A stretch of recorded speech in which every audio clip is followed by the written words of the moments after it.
బనకచెర్ల ప్రాజెక్టుపై CM Revanth CM Chandrababu మధ్య చీకటి ఒప్పందం జరిగిందని మాజీ మంత్రి హరీష్ రావు ఆరోపించారు. బనకచెర్ల కట్టే చంద్రబాబు రేవంత్ కు దేవుడిగా కనిపిస్తున్నారని, బనకచెర్లను ఆపాలని ప్రయత్నిస్తున్న బీఆర్ఎస్ చచ్చిన పాములా కనిపిస్తుందన్నారు.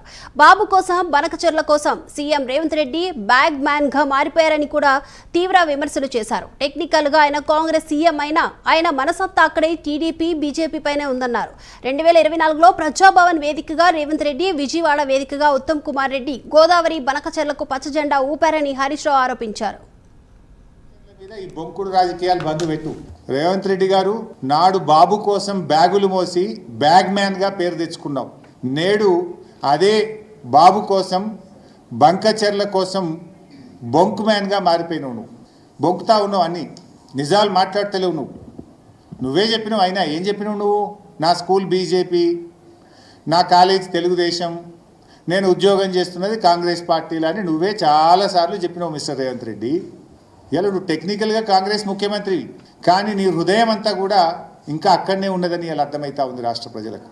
ఎందుకంటే నీ స్కూలింగు, కాలేజీ జ్ఞాపకాలు నేను విడిచిపెడతలేవు. ఇంకా నీ మనసు అంతా అక్కడనే కొట్టుకుంటున్నది. ఎందుకంటే నీ ఆచరణలోనే కనబడుతుంది. నేను చెప్పాల్సిన అవసరం లేదు. పోయినసారి కృష్ణా జలాల్లో 65 టీఎంసీలు ఆంధ్రాకు ఎక్కువ ఇచ్చినటువంటి తీరు కానీ, ఇలా గోదావరి బనకచెర్లకు నువ్వు తలుపులు తెలిసిన తీరు కానీ ఏమర్థమవుతుంది? నీ స్కూల్ ఏజ్లో, కాలేజ్ ఏజ్లో ఉన్న ఆ చంద్రబాబు నాయుడు గారితోనో తెలుగుదేశం పార్టీతో ఉన్న నీ అనుబంధాలు ఇంకా నువ్వు మర్చిపోలేకపోతున్నావు. 2024 జూలై 6, 2024 నాడు 2 రాష్ట్రాల మధ్య సమస్యలు పరిష్కరించుకుందామని ప్రజాభవన్కు చంద్రబాబు నాయుడు గారిని ఆహ్వానించాడు. ఆహ్వానించిన తర్వాత ఆ విభజన హామీల ముసుగులో గోదావరి బనకచెర్ల చీకటి ఒప్పందం ప్రజాభవన్ ఆధారంగా రేవంత్ రెడ్డి, చంద్రబాబు నాయుడు మధ్య జరిగింది.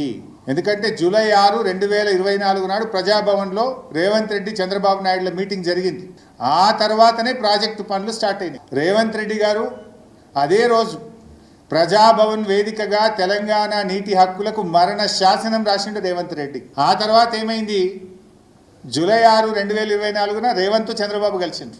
సెప్టెంబర్ 13, 2024 ఉత్తమ్ కుమార్ రెడ్డి గారు సతీ సమేతంగా బెజవాడకు పోయి బజ్జీలు తినొచ్చిండు. అక్కడ సైలెంట్ అయిపోయింది. ఇక బెజవాడ బజ్జీలు తిని బెజవాడకు పోయి చంద్రబాబు నాయుడు సతీ సమేతంగా కలిసి గోదావరి బనకచెర్లకు ఉత్తమ్ కుమార్ రెడ్డి కూడా పచ్చజెండా ఊపిండు. ఉత్తమ్ కుమార్ రెడ్డి గారు, రేవంత్ రెడ్డి గారు కలిసి పెట్టింది. ఏం రాసిండు పైన? 2016లో గోదావరి, పెన్నా నదుల అనుసంధానంపై ప్రతిపాదన. ఏమైనా ఉందా అందులో? అసలు పెన్నా గురించి ఉందా అందులో? ఇది హెడ్డింగ్ ఏం పెట్టిండ్రు? ఇంత పిచ్చి అబద్ధాలా? ఇంత చిల్లర రాజకీయాలా? ఇంత నీచంగా దిగజారాలా మిస్టర్ రేవంత్ రెడ్డి? నువ్వు రాసిన దాంట్లో కింద యాజ్ ఇట్ ఈజ్ నువ్వు తెలుగు అనువాదం చేసినావు. అలా ఎక్కడైనా పెన్నా అనే పదం ఉందా? ఆంధ్రప్రదేశ్కి ఇచ్చిన పదం ఉందా? ఇలా అసలు విషయాన్ని కొంచెం అండర్లైన్ చేయలేదు చూడండి లాస్ట్కు. అందులో క్లియర్గా అదే పెట్టదు. 2 రాష్ట్రాల మధ్య అవగాహన భావంతో సమస్యలు చర్చించి పరిష్కరించుకోవాల్సిన అవసరం ఉందని ఆయన హితవు పలికారు. దాన్ని అండర్లైన్ చేయలేదు. ఎక్కడన్నా ఇందులో పెన్నా అనే పదం ఉందా? పక్కన ఇంగ్లీష్లో ఉంది, ఈ పక్కన తెలుగులో ఉంది. నువ్వు హెడ్డింగ్ ఏం పెట్టినావు? 2016లో గోదావరి, పెన్నా నదుల అనుసంధాన ప్రతిపాదన. అంటే ఇంత చిల్లర దివాలా కోరు దిక్కుమాలిన చిచ్చోర రాజకీయం రేవంత్ రెడ్డి చేస్తున్నాడు. పెట్టు, అసెంబ్లీ పెట్టి నీ బట్టలు ఇప్పుతాం, మాట్లాడతాం గట్టిగా. నీళ్ళేందో పాలేందో తేలిపుతాంప అసెంబ్లీ సాక్షిగా, రాష్ట్ర ప్రజల సాక్షిగా, శాసనసభ సాక్షిగా.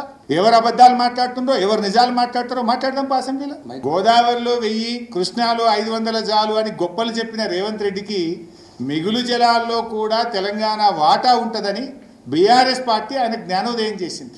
బీఆర్ఎస్ ప్రశ్నించకుండా ఉంటే నీ నోటు దురిస్థానం వల్లనో, నీ అవగాహన లేమితోనో ఇవాళ తెలంగాణకు ఎంత నష్టమవుతుండే? మేము అడగకపోతే ఇవాళ తెలంగాణకు ఎంత నష్టము? అదే పట్టుకొని ఇక 1000 ఇచ్చేస్తా మొత్తం నాకే అంటే ఏమైపోతుండే తెలంగాణ? ఇది బీఆర్ఎస్ సాధించిన విజయం. రేవంత్ రెడ్డికి జ్ఞానోదయం కలిగించింది.